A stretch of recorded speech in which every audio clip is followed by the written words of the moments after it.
CPIയിൽ വലിയ രീതിയിലുള്ളൊരു വിഭാഗീയത വീണ്ടും ഉടലെടുത്തിരിക്കുന്നത് പന്ന്യനെ ചൊല്ലിയും അതുപോലെ KE ഇസ്മായിലിനെ ചൊല്ലിയുമാണ് ഇപ്പം തർക്കം നിലനിൽക്കുന്നത്. കഴിഞ്ഞ ദിവസം നടന്ന ഒരു സംസ്ഥാന കൗൺസിൽ യോഗത്തിൽ ഇസ്മായിലിനെ പങ്കെടുപ്പിച്ചില്ല എന്ന് പറഞ്ഞാണ് ഇപ്പോൾ ഒരു തർക്കം നിലനിൽക്കുന്നത്. അല്ല, CPIക്കകത്ത് കുറേയധികം നാളുകളായിട്ട് നിലനിൽക്കുന്ന ഒരു ചേരിതിരിവാണ് അല്ലെങ്കിൽ വിഭാഗീയതയാണ് ഇപ്പോഴും തുടരുന്നത്. നേരത്തെ അത് കാനം ഇസ്മായിൽ പക്ഷം എന്ന നിലക്ക് ശക്തമായിരുന്നു. അത് പിന്നീട് കാനത്തിൻ്റെ ഗ്രൂപ്പ് വലിയ തോതിൽ ആധിപത്യം പുലർത്തിയോടുകൂടി ഇസ്മായിൽ പതുക്കെ ഒതുക്കപ്പെടുകയാണ് ചെയ്തത്. അതിൻ്റെ ഭാഗമായിട്ട് പല ജില്ലകളിലും ശക്തമായിട്ടുള്ള പോരാട്ടങ്ങളുണ്ടായിരുന്നു. കഴിഞ്ഞ സമ്മേളന കാലത്ത് തിരഞ്ഞെടുപ്പുകൾ നടന്നു. എറണാകുളം ജില്ലയിൽ തന്നെ അതിൻ്റെ പ്രതിഫലനം ശക്തമായിരുന്നു എന്നുള്ളതാണ്. ഇസ്മായിലിൻ്റെ അതിശക്തനായിട്ടുള്ള ഒരു പിൻഗാമി അല്ലെങ്കിൽ പിന്തുണയ്ക്കുന്ന ഒരാളായിരുന്നു P. രാജു. പക്ഷേ രാജുവിന് ആ തെരഞ്ഞെടുപ്പിൽ ജയിക്കാനായിട്ട് കഴിഞ്ഞില്ല എന്നുള്ളതാണ്. മാത്രമല്ല, ഈ അടുത്ത കാലത്തായിട്ട് അദ്ദേഹം പാർട്ടി ഫണ്ട് വളരെയധികം അഴിമതി നടത്തി എന്നുള്ള ആരോപണത്തിൻ്റെ പുറത്താക്കപ്പെടുകയും ചെയ്തിരിക്കുന്നു എന്നുള്ളതാണ്. ഇതെല്ലാം പലപ്പോഴും പ്രശ്നങ്ങളുണ്ടാവും. ആ പ്രശ്നങ്ങളെ തീപിടിപ്പിച്ചെടുക്കുന്നത് വിപ്കാരം തന്നെ വിഭാഗീയതയാണ്. അത് കമ്മ്യൂണിസ്റ്റ് പാർട്ടികളിൽ സ്വാഭാവികമായിട്ട് നമ്മൾ കാണുന്ന ഒരു കാഴ്ചയാണ്. എപ്പോഴും ഇത്തരത്തിലുള്ള വിഭാഗീയത ഇങ്ങനെ ആളി കത്തി വരുന്നത് രണ്ട് ഗ്രൂപ്പുകൾ തമ്മിലായിട്ടുള്ള ചേരിപ്പോര് ശക്തി പ്രാപിക്കുന്നതിൻ്റെ അടിസ്ഥാനത്തിലാണ്. അതിൻ്റെ തുടർച്ചയാണിത്. അങ്ങനെ നമുക്ക് കണക്കാക്കാൻ പറ്റില്ല. ഇസ്മായിൽ ഒരു പാർട്ടി വിരുദ്ധനാണോ? പാർട്ടി വിരുദ്ധ പ്രവർത്തനങ്ങൾ അദ്ദേഹം നടത്തുന്നു എന്നാണ്?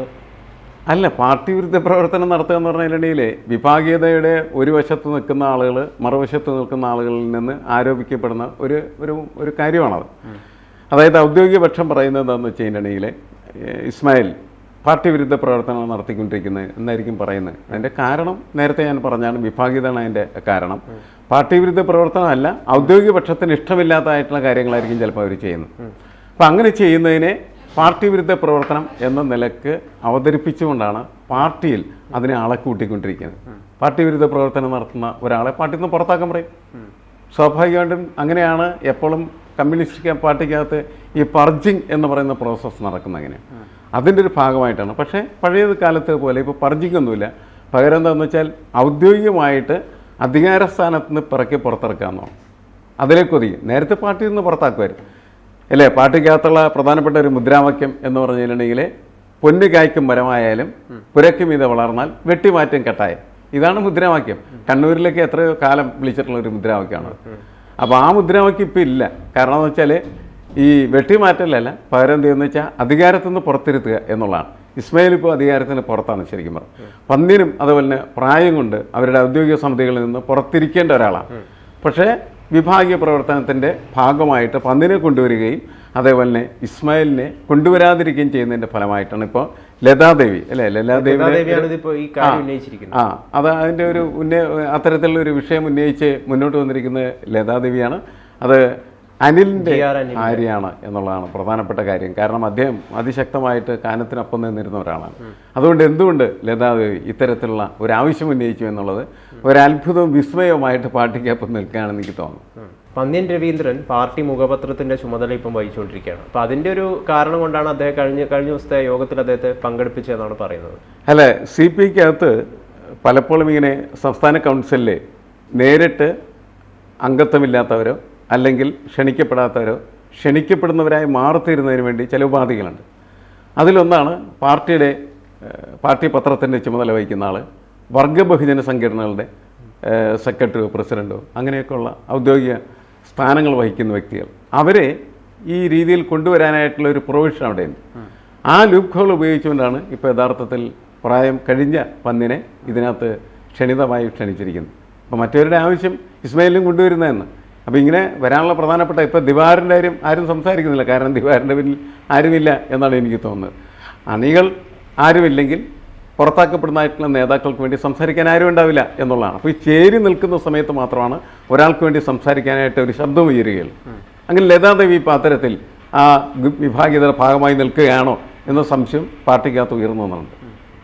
യഥാർത്ഥത്തിൽ നമ്മൾ പന്ന്യൻ തന്നെയല്ലേ ഈ പാർട്ടിയുടെ, ഇനി കാനം മരിച്ചുപോയി, അതിനുശേഷം ഇപ്പോൾ പന്ന്യൻ തന്നെയല്ലേ ഇനി പാർട്ടിയുടെ ഒരു വലിയ മുഖമായി ഉയർന്നു വരേണ്ടത്? പന്ന്യനെ തന്നെയല്ലേ ഉയർത്തി കാണിക്കേണ്ടത്? അല്ല, അത് CPI തീരുമാനിക്കേണ്ടതാണല്ലോ ആരാണ് ഉയർത്തി കാണിക്കുന്നത്. ബിനു വിശ്വമായി സെക്രട്ടറി ആയിട്ട് ആക്ട് ചെയ്തുകൊണ്ടിരിക്കുന്നത്. അപ്പോൾ സ്വാഭാവികമായിട്ടും ആ സെക്രട്ടറിയുമായി ബന്ധപ്പെട്ട് നിൽക്കുന്ന ആളുകൾ അവരായിരിക്കും ഇനി ഇതിൻ്റെ തീരുമാനമെടുക്കുന്നത്. ആരായിരിക്കണം CPIയുടെ മുഖം എന്നുള്ളത്. അവർ തീരുമാനിക്കുന്നതിന് പന്ന്യനാണ് എന്നവർ തീരുമാനിച്ചാൽ പന്ന്യൻ വരും, പന്ന്യൻ വേണ്ട. ഇപ്പോൾ പ്രകാശ് ബാബു കാര്യമായ രീതിയിലൊന്നും അങ്ങനെ ഇടപെടാൻ പറ്റാത്ത തരത്തിലൊക്കെ അദ്ദേഹത്തിന് മാറ്റി നിർത്തിയിരിക്കുകയാണ് ചെയ്യുന്നത്. അപ്പോൾ ഇവരുടെയൊക്കെ പ്രശ്നങ്ങൾ യഥാർത്ഥത്തിൽ വളരെ തീവ്രമായിട്ടുള്ള രീതിയിൽ ഇതിനകത്ത് ചർച്ച ചെയ്യപ്പെടുന്നുണ്ട് എന്നാണ് എനിക്ക് തോന്നുന്നത്. ഇപ്പോൾ കഴിഞ്ഞ തവണ സുനിൽകുമാർ ഈ വിഭാഗീയതയുടെ ഭാഗമായിട്ട് അകറ്റി നിർത്തപ്പെട്ട ഒരാളാണെങ്കിൽ പോലും ഈ വരുന്ന തെരഞ്ഞെടുപ്പിൽ അദ്ദേഹത്തിൻ്റെ പേരാണ് വളരെ സജീവമായിട്ട് ചർച്ചയ്ക്ക് വന്നിരിക്കുന്നത്. അപ്പോൾ ഈ വിഭാഗീയത എന്ന് പറയുന്നത് എല്ലാ കാലത്തും ഒരേപോലെ കോൺക്രീറ്റ് വാളായിട്ട് നിൽക്കുമെന്ന് നമ്മൾ കരുതരുത്.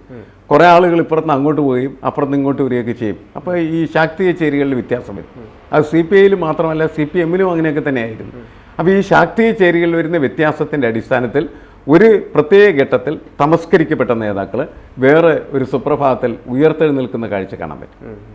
അതിലെന്താണോ സംഭവിക്കാൻ തീരുമാനിക്കുന്നത്, പന്ന്യൻ വേണോ വേണ്ടെന്ന് തീരുമാനിക്കുന്നത് മിക്കവാറും ബിനോയ് വിശ്വം ഈ കാര്യത്തിൽ ഒന്നും പ്രതികരിച്ചിട്ടില്ല. അതെ, പ്രതികരിച്ചിട്ടില്ല. പ്രതികരിക്കുന്നത് എനിക്ക് തോന്നുന്നത് ആവശ്യമായ സമയത്ത് പ്രതികരിച്ചാൽ മതി, തീരുമാനം വന്നതിന് ശേഷം.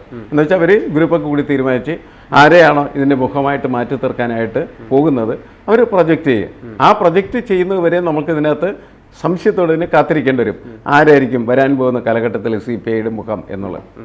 ഈ വിഭാഗീയത, പാർട്ടിക്കുള്ളിൽ നിൽക്കുന്ന ഈ വിഭാഗീയത ഈ പ്രതിപക്ഷങ്ങളെയൊക്കെ ശരിക്കും വലിയ രീതിയിൽ തകർക്കുകയാണ്. മറ്റേ പക്ഷത്ത് BJP വളരെ ശക്തമായി നീങ്ങിക്കൊണ്ടിരിക്കുകയാണ്. അപ്പോൾ എന്തുകൊണ്ടാണ് നമ്മുടെ നാട്ടിൽ ഈ പ്രതിപക്ഷം മുഴുവൻ ഈ ഒരു സാഹചര്യത്തിൽ ഇത്തരം വിഭാഗീയ നീക്കങ്ങളുമായിട്ട് പോകുന്നത്? അല്ലേ, വിഭാഗീയത എന്ന് പറയുന്നത് എന്തുകൊണ്ട് ഉയർന്നു വരുന്നു?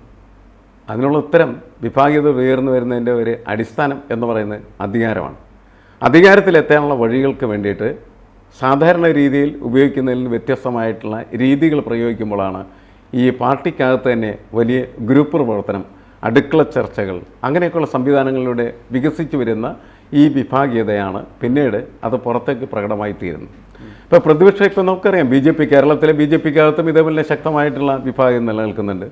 CPMനകത്താണ് ഇപ്പോൾ വിഭാഗീയത ഒന്നുമില്ലാത്ത. കാരണം ഒരു ഏക നേതാവിൽ അത് അങ്ങനെ അടിഞ്ഞുകൂടപ്പെട്ടു എന്നുള്ളതാണ്. അതുകൊണ്ട് പിണറായി പറയുന്ന കാര്യങ്ങൾ മാത്രം കേൾക്കുന്നു. അത് ഒരു ഗുണകരമായ രീതിയിൽ ആ പാർട്ടിയെ മുന്നോട്ട് കൊണ്ടുപോകാനുള്ള സാധ്യതയില്ല. വിഭാഗീയതയ്ക്ക് എന്തെല്ലാം ദോഷങ്ങളുണ്ടെങ്കിലും അതിന് ചില ഗുണങ്ങളുണ്ട്. എന്താണ്? പാർട്ടിക്കകത്ത് വ്യക്തമായിട്ടുള്ള വ്യത്യസ്തമായിട്ടുള്ള അഭിപ്രായങ്ങൾ പറയാനായിട്ടുള്ള ഒരു അവസരമായിട്ട് അത് കണക്കാക്കപ്പെടും എന്നുള്ളതാണ്. ഈ എല്ലാ ശബ്ദങ്ങളും അടിച്ചമർത്തപ്പെട്ടാൽ അതിനൊരു ജനാധിപത്യ സ്വഭാവം ഉണ്ടാവുകയും അങ്ങനെ പാർട്ടിക്കകത്ത് ജനാധിപത്യ സംവിധാനത്തെ കൊണ്ടുവരുന്നതിന് പല ഘട്ടങ്ങളിലും വിഭാഗീയത സഹായിച്ചിട്ടുണ്ട്. പിണറായിയും അതേപോലെ തന്നെ VS ഒക്കെ തമ്മിൽ നടന്ന വലിയ പോരാട്ടങ്ങളുടെ ഒരു കാലഘട്ടത്തിൽ എത്ര വ്യക്തമായിട്ടുള്ള രീതിയിൽ പ്രത്യയശാസ്ത്ര പ്രശ്നങ്ങൾ അവതരിപ്പിക്കാനായിട്ട് അതിനെ കഴിഞ്ഞിരുന്നു എന്ന് നമ്മൾ മനസ്സിലാക്കി. അപ്പോൾ ആ സാധ്യതകൾ അതുണ്ടാക്കാൻ നിന്നുണ്ട്. പക്ഷേ സംഘടനയുടെ മൊത്തമായിട്ടുള്ള കെട്ടുറപ്പിനെ അത് ബാധിക്കാറുണ്ട് എന്നുള്ളതും ശരിയാണ്. അത് കോൺഗ്രസിൽ ഗ്രൂപ്പാണ് അവരുടെ ശക്തി എന്ന് അവർ അവകാശപ്പെടുകയാണ് ചെയ്യുന്നത്. അധികാരത്തെ യഥാർത്ഥത്തിൽ ഇല്ലാതാക്കുകയാണ് ഈ വിഭാഗീയത. അധികാരത്തെ വെല്ലുവിളിക്കാനായിട്ടുള്ള പഴുതുണ്ടാക്കലാണ് വിഭാഗീയതയുടെ ഒരു സാധ്യത എന്ന് പറയുന്നത്. അത് ഒരു സാധ്യതയായിട്ട് നമുക്ക് പറയാനായിട്ട് പറ്റുള്ളൂ. വിഭാഗീയത ആരും അങ്ങനെ പ്രോത്സാഹിപ്പിക്കുന്ന ഒരു കാര്യമല്ല. കാരണം എന്താ വെച്ചാൽ അത് അതിൻ്റെ ആത്യന്തികമായിട്ടുള്ള യൂണിറ്റിയെ, ശക്തിയെ ദുർബലപ്പെടുത്തും എന്നുള്ളതുകൊണ്ടാണ് അത് എതിരായിട്ടോ അല്ലെങ്കിൽ മോശമായിട്ടുള്ള കാര്യമായിട്ട് കണക്കാക്കപ്പെടുന്നത്. പക്ഷേ ഞാൻ പറയുന്നത് ജനാധിപത്യ സംവിധാന പ്രക്രിയയുടെ ഒരു ഭാഗമായി നമ്മൾ പരിശോധിച്ചാൽ ഇത് നല്ലതാണെന്ന് തോന്നുന്നു. കാരണം വെച്ചാൽ ഇപ്പോൾ CPI ആയാലും CPM ആയി കഴിഞ്ഞാലും പല വിഷയങ്ങളിലും പ്രത്യയശാസ്ത്രപരമായിട്ടുള്ള നിലപാടെടുക്കാനായിട്ടുള്ള പ്രാപ്തമല്ലാത്തതായിട്ടുള്ള പാർട്ടിയായിട്ട് മാറുകയാണ് ചെയ്യുന്നത്. CPIക്കും അതൊക്കെ തന്നെയാണുള്ളത്. ഇപ്പോൾ അതിശക്തമായിട്ടുള്ള വിമർശനങ്ങളെല്ലാം പിണറായിക്കെതിരെ ഉയരുന്നു എന്ന് പറയുന്ന വാർത്തകൾ നമ്മൾ പത്രങ്ങളിൽ കാണാറുണ്ട്. ചിലപ്പോൾ അവരുടെ മീറ്റിങ്ങുകളൊക്കെ നടക്കുന്ന സമയത്ത് ചില പൂത്തിരികൾ കത്തിക്കപ്പെടുന്നു എന്നതിനപ്പുറമായിട്ട് അതിശക്തമായിട്ട് CPIക്ക് ഈ വിമർശനം മുന്നോട്ട് വെക്കാനായിട്ട് കഴിയുന്നില്ല എന്നുള്ള കാര്യം നമുക്കറിയാവുന്നതാണ്. അങ്ങനെ വിമർശനം മുന്നോട്ട് വെക്കാനായിട്ട് കഴിഞ്ഞാൽ മാത്രമാണ് ഒരു ഇടതുപക്ഷ ജനാധിപത്യ മുന്നണി എന്ന് പറയുന്ന ആ മുന്നണി കറക്റ്റ് ചെയ്യാനായിട്ടുള്ള ഒരു കറക്റ്റീവ് ഫോഴ്സായിട്ട് പ്രവർത്തിക്കാനായിട്ട് കഴിയും. അത് പക്ഷേ സംഭവിക്കുന്നില്ല. എന്തിനാണ് ഇവർ രണ്ട് പാർട്ടികളായി നിൽക്കുന്നത് എന്നുള്ളതാണല്ലേ, ഒന്നായിട്ട് ലയിച്ചുകൂടെ എന്നുള്ളതല്ലേ? അല്ല, അതിന് ഒരുപാട് പ്രശ്നങ്ങളുണ്ട്. അതൊരിക്കലും ലയിക്കാനായിട്ട് പോകുന്നില്ല. ലയിക്കും എന്ന് ഈ നേതാക്കന്മാരൊക്കെ ഭംഗിവാക്ക് പറയും എന്ന് മാത്രമേ ഉള്ളൂ. കാരണം അത് പ്രത്യയശാസ്ത്രത്തിൻ്റെ പ്രശ്നം മാത്രമല്ല. ഒരു പാർട്ടി ഭൗതികമായിട്ട് രാജ്യത്ത് പ്രവർത്തിക്കുന്ന സമയത്ത് അതിൻ്റെ ഭൗതിക സമ്പത്തിൻ്റെ പ്രശ്നങ്ങളുണ്ട്. അത് തന്നെയാണ് അതിൻ്റെ അധികാരവുമായി ബന്ധപ്പെട്ട പ്രശ്നങ്ങൾ. ആ പ്രശ്നം ഒരിക്കലും പരിഹരിക്കപ്പെടാനായിട്ട് കഴിയില്ല. അതുകൊണ്ട് ലയനം എന്ന് പറയുന്നത് അസാധ്യമാണ്. അവർക്ക് ചെയ്യാവുന്ന കാര്യം കഴിയുന്നത്ര വിഷയങ്ങളിൽ യൂണിഫൈ ചെയ്ത് മുന്നോട്ട് പോവുക എന്നുള്ളത് മാത്രമാണ്. ഇവർക്കെല്ലാവർക്കും ശരിക്കും ഇപ്പോൾ മാതൃകയാക്കാൻ പറ്റുന്ന ഒരു പാർട്ടി തന്നെയാണ് BJP. മറ്റ് ഈ പ്രതിപക്ഷ കക്ഷികളിലുള്ള പോലുള്ള വിഭാഗീയതയൊന്നും അവിടെയില്ല. വളരെ ശക്തമായി അത് രാജ്യം ഭരിച്ചുകൊണ്ടിരിക്കുകയാണ്. അല്ലേ, BJP സംബന്ധിച്ചിടത്തോളം കേന്ദ്ര സംവിധാനങ്ങൾ എന്ന് പറയുന്നത് ശക്തമായിട്ടുള്ള രീതിയിൽ അവർക്ക് പ്രയോഗിക്കാനായിട്ട് കഴിയുന്നുണ്ട്. അതിൻ്റെ അകത്തൊരു കോർ ഗ്രൂപ്പ് കൃത്യമായി ഇന്ന് പ്രവർത്തിക്കുന്നുണ്ട്. ആ കോർ ഗ്രൂപ്പ് എന്ന് പറഞ്ഞാൽ RSS ആണ് ശരിക്കും പറഞ്ഞത്. അപ്പോൾ RSS തീരുമാനിക്കുന്ന കാര്യങ്ങൾ നടപ്പിലാക്കുന്ന ടൂൾസ് മാത്രമാണ് മോദി അടക്കമുള്ളതായിട്ടുള്ള അതിൻ്റെ നേതാക്കളൊക്കെ. അങ്ങനെ മാറിക്കഴിയുമ്പോൾ സ്വാഭാവികമായിട്ടും ഒരു പ്രസ്ഥാനത്തിൻ്റെ ഓർഗനൈസേഷൻ സെറ്റപ്പ് എന്ന് പറയുന്നത് വളരെ ശക്തമാണ്. CPM അങ്ങനെയാണ് നേരത്തെ പ്രവർത്തിച്ചിരുന്നത്.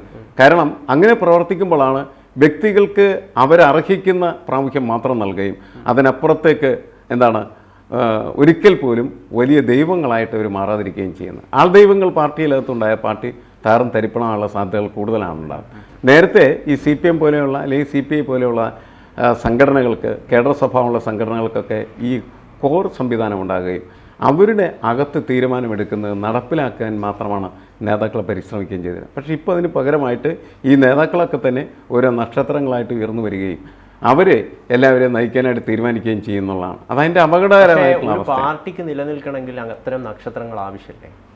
നക്ഷത്രങ്ങൾ ആവശ്യമാണ്. നക്ഷത്രങ്ങൾക്ക് നൽകേണ്ടതായിട്ടുള്ള പ്രാമുഖ്യവും പ്രാധാന്യവും മാത്രമേ കൊടുക്കാൻ പാടുള്ളൂ. നക്ഷത്രങ്ങൾ കയറി എല്ലാത്തിനും വിഴുങ്ങാൻ തുടങ്ങി കഴിഞ്ഞിട്ടുണ്ടെങ്കിൽ പിന്നെ പാർട്ടി എന്ന് പറഞ്ഞ സാധനം ഉണ്ടാവില്ല. അപ്പോൾ പാർട്ടി എന്ന് പറയുന്നത് സംഘടനാ സംവിധാനം, ഓർഗനൈസേഷൻ സെറ്റപ്പ് ഉണ്ടാവണം. അതോടൊപ്പം തന്നെ അതിനെ മുന്നോട്ട് നയിക്കാനായിട്ട് നക്ഷത്രങ്ങൾ ഉണ്ടാവുകയും ചെയ്യണം. ഇത് രണ്ടും പരസ്പര പൂരിതമാവുന്ന സമയത്ത് എന്നുവെച്ചാൽ രണ്ടും എന്ത് ചെയ്യണം? കോംപ്ലിമെൻ്റ് ചെയ്യണം. അതായത് സംഘടന എന്ന് പറയുന്ന നക്ഷത്രങ്ങളെ ശക്തിപ്പെടുത്തുന്നതിന് വേണ്ടി നിലനിൽക്കുന്നു, നക്ഷത്രങ്ങൾ സംഘടനയെ ശക്തിപ്പെടുത്തുന്നതിന് വേണ്ടി നിലനിൽക്കുന്നു. അങ്ങനെ പരസ്പരം കോംപ്ലിമെൻ്ററി ഫോഴ്സായിട്ട് എക്സിസ്റ്റ് ചെയ്യാൻ മാത്രമാണ് അവയ്ക്ക് മുന്നോട്ട് പോകാനായിട്ട് കഴിയുള്ളൂ. BJPയുടെ കേന്ദ്ര നേതൃത്വം ആ രീതിയിലാണ് പ്രവർത്തിക്കുന്നത് നമ്മൾ മനസ്സിലാക്കുക. പക്ഷേ കേരള നേതൃത്വം അങ്ങനെ അല്ല താനും. അതാണ് നമ്മൾ കാണുന്നൊരു കാഴ്ച. അപ്പോൾ അവിടെ പരസ്പരം ഒരു കോംപ്ലിമെൻ്റ് ചെയ്ത് മുന്നോട്ട് പോവുകയാണ് ചെയ്യുന്നത്. ഇപ്പം പലരും പറയുന്നതാണ് BJP എങ്ങനെ അധികാരത്തിൽ നിന്ന് താഴെ ഇറക്കും എന്ന ചോദ്യത്തിന് പലരും പറയുന്നത് അവർക്കിടയിൽ തന്നെ ഒരു വിഭാഗീയത ഉണ്ടായാൽ മാത്രമേ ഇനി BJPക്ക് അധികാരത്തിൽ നിന്ന് താഴെ ഇറങ്ങാൻ പറ്റൂ എന്നാണ്. അല്ല, അങ്ങനെയല്ല സംഭവിക്കുന്നത്. അത് വെറുതെ നമ്മുടെ സൈദ്ധാന്തികർ പറയുന്ന കാര്യം മാത്രമാണ്. BJP അധികാരത്തിൽ നിന്ന് താഴേക്ക് വരണമെങ്കിൽ, അവരെ പുറത്താക്കണം എങ്കിൽ ജനങ്ങളുടെ യഥാർത്ഥ പ്രശ്നങ്ങളുണ്ട്. ഒരു സമൂഹത്തെ സംബന്ധിച്ചിടത്തോളം എപ്പോഴും മുൻകാലങ്ങളിലൊക്കെ തന്നെയാണ് ഓരോ ഗവൺമെൻറ്റിനെ മാറ്റാനായിട്ട് ജനങ്ങൾ അതിശക്തമായിട്ട് ഇടപെടുന്ന എപ്പോഴാണെന്ന് വെച്ച് കഴിഞ്ഞിട്ടുണ്ടെങ്കിൽ അവരുടെ നീറുന്ന പ്രശ്നങ്ങളുണ്ട്. ആ നീറുന്ന പ്രശ്നങ്ങൾ എന്ന് പറഞ്ഞു കഴിഞ്ഞിട്ടുണ്ടെങ്കിൽ വിലക്കയറ്റം, തൊഴിലില്ലായ്മ, സാമൂഹ്യമായിട്ടുള്ള ജീവിത ദുരിതാവസ്ഥകൾ, ഇതെല്ലാം രൂക്ഷമായി കഴിഞ്ഞാൽ BJPക്ക് പിടിച്ചു നിൽക്കാനായിട്ട് പറ്റില്ല. ബാക്കിയുള്ള കാര്യങ്ങൾ അവർക്ക് സൊല്യൂഷൻ കണ്ടെത്താൻ കഴിയുന്നതാണ്. ഇത് പക്ഷേ അങ്ങനെ സൊല്യൂഷൻ കണ്ടെത്താനായിട്ട് കഴിയുന്ന കാര്യമല്ല എന്ന് നമ്മൾ മനസ്സിലാക്കണം. മുൻപ് ഇന്ദിരാഗാന്ധി അധികാരത്തിലേക്ക് ഒരു സമയത്ത് ഉയർത്തപ്പെട്ട വളരെ പ്രധാനപ്പെട്ട ഒരു മുദ്രാവാക്യമാണ് ഗരീബി ഘട്ടാവോ എന്ന് പറയും. ദാരിദ്ര്യം ഉച്ചാടനം ചെയ്യുക എന്നുള്ള. ആളുകളെല്ലാം ആകൃഷ്ടരായി. പക്ഷേ എന്താ സംഭവിച്ചത്? അവർക്കത് പൂർത്തീകരിക്കാനായിട്ട് അല്ലെങ്കിൽ ജനങ്ങളുടെ പ്രതീക്ഷകൾക്കനുസരിച്ച് പ്രവർത്തിക്കാനായിട്ട് കഴിഞ്ഞില്ല. അന്ന് പ്രധാനമായിട്ടും അതിന് തടസ്സമായിരുന്നത് ഫണ്ട് വലിയൊരു പ്രശ്നമായി തീരുകയാണ് ചെയ്യുന്നത്. നമ്മളുടെ കിഴക്കൻ പാകിസ്ഥാനിൽ വന്ന യുദ്ധം എന്ന് പറയുന്നത് ആണ് അതിന് പ്രധാനപ്പെട്ട കാരണമായി തീർന്നത്. അതിന് കണ്ടുമാനം ഫണ്ട് ഇന്ദിരാഗാന്ധി യഥാർത്ഥത്തിൽ നൽകുകയും അതിൻ്റെ അടിസ്ഥാനത്തിൽ ആ കിഴക്കൻ പാകിസ്ഥാൻ എന്ന് പറയുന്ന സാധനം ഇല്ലാതാക്കി തീർക്കാനായിട്ട് കഴിഞ്ഞു എന്നുള്ളത് ശരിയാണ്. പക്ഷേ ഇവിടെ ഈ ആഭ്യന്തര രാഷ്ട്രീയത്തിൽ അവരെ പരാജയത്തിലേക്ക് കൊണ്ടുപോയി എന്നുള്ളത് മനസ്സിലാക്കേണ്ടത്.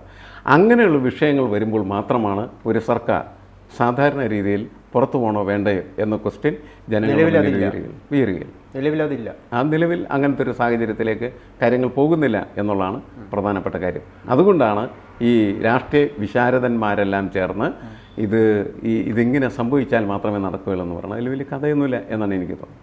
എന്തായാലും നമ്മുടെ പ്രതിപക്ഷം വിഭാഗീയതയൊക്കെ നീക്കി വളരെ ശക്തമായിട്ട് തന്നെ മുന്നോട്ട് നീങ്ങാൻ സാധിക്കട്ടെ. അല്ല, പ്രതിപക്ഷം ശക്തമായിട്ടുള്ള രീതിയിൽ പ്രവർത്തിക്കുകയും അവർ ജനങ്ങളുടെ പ്രശ്നങ്ങൾ ഉയർത്തിക്കൊണ്ടുവരാൻ ശ്രമിച്ചാൽ മാത്രമാണ് പ്രതിപക്ഷത്തിന് പ്രസക്തി ഉണ്ടാവും.